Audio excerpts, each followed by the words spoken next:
everyone, welcome back to my channel. My name is April, and if you're new here, I make DIY fashion and sewing videos every week, so make sure you hit that subscribe button and the notifications bell so you never miss out on a new video. I've been seeing these mini ruched dresses pop up everywhere and they don't seem too hard to make, so in this video I'm going to share with you how you can upcycle an old maxi dress into this design before buying something new. The one I'm going to show you how to make requires no zipper, just elastic, and make sure you're using a maxi dress with a lot of stretch to it. Also, try to find a dress with a cute print on it.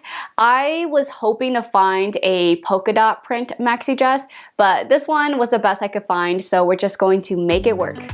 I thrifted this dress for only $6 and the colors remind me of grapes and Patrick Starr's shorts. Since it's big on me, I'm first going to take in the sides so the dress really hugs my body. If you can find a bodycon dress that already fits nicely, you can probably skip this step. Before taking in the sides, I removed the sleeves. And then I stretched and fit it on my dress form. Next, evenly trim both sides of the dress and sew the new side seams closed. I recommend using your serger, and if you're sewing on a regular machine, make sure to use a ballpoint needle and a stretch stitch. I sewed with both my serger and sewing machine, and the knit material got caught in my sewing machine. So if this is happening to you as well, I recommend sewing with a piece of tissue paper underneath your fabric so your machine doesn't eat it. And one of my followers on Instagram suggested getting a straight stitch plate which has a smaller hole so your fabric can't go inside. The dress should now be very fitted on you, and next fold the front and back in half to evenly cut the neckline. I created a V shape in the front and cut it straight across in the back, and notice that I'm still including the armhole shape so I can add the sleeves back on later. I made all of these markings when the dress was on my dress form.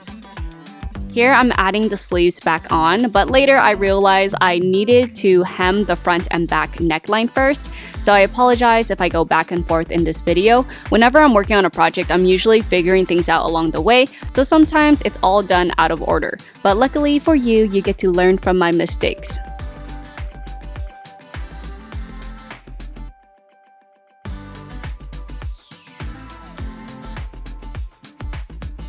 This dress is going to have 8 rows of elastic, just like the polka dot dress from Zara I saw, but feel free to add as many as you want. Like some of the dresses I showed in the beginning, only the princess seams are ruched, so if you don't want to add elastic down the center front or center back, you don't have to. To make it easier to see and follow, I pressed each section of the dress that the elastic will be sewn on to create a line to follow. So I'm pressing the center front, the front princess seams, the back princess seams, and the center back. The side seams already have a line to follow, so you don't need to press it.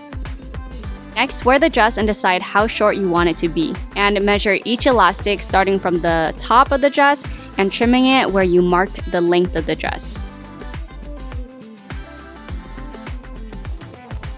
Another thing I should have done before sewing the elastic was hemming the bottom of the dress as well. You can still hem it afterwards like me, but it's more efficient if you hem it first and just sew the elastic down to the hem.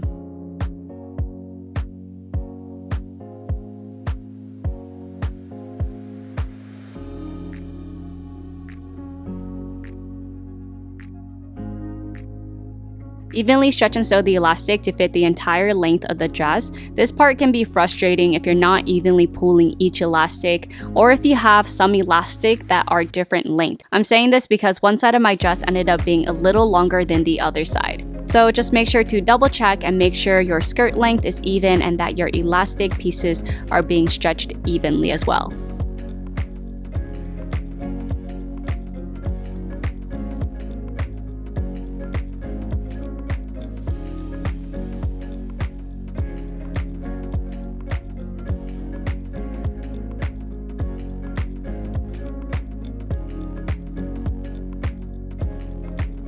Since I didn't hem my dress earlier, I am doing it now. You can see it's a little more challenging now because the dress is all scrunched up from the elastic, which is why you should do it beforehand.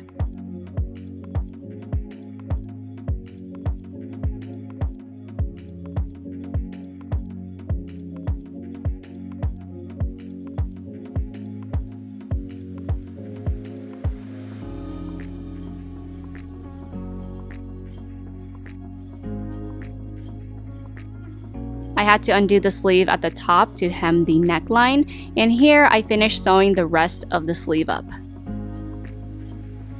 Next, I had to figure out what to do with the sleeve design because the shape of it from the original dress looks different on my new design. I first hemmed the sides of the sleeve that are connected to the armhole, and then to hold the top of the sleeves together, I hemmed the top so that it's big enough to string a ribbon through. I bought matching purple ribbon and will be sewing a clip at the front neck to hold the sleeves together, and it adds a unique touch to the dress as well.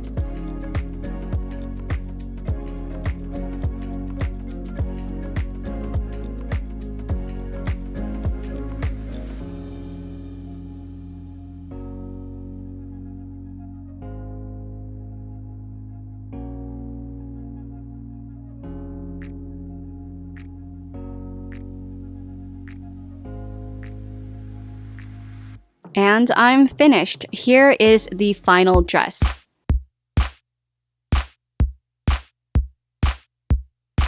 I feel like this is a dress I would see on doll's kill, especially with the edgy clip I added at the neck.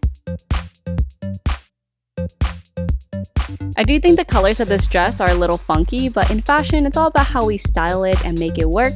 So I thrifted this bright green jacket for $6 and we have a look.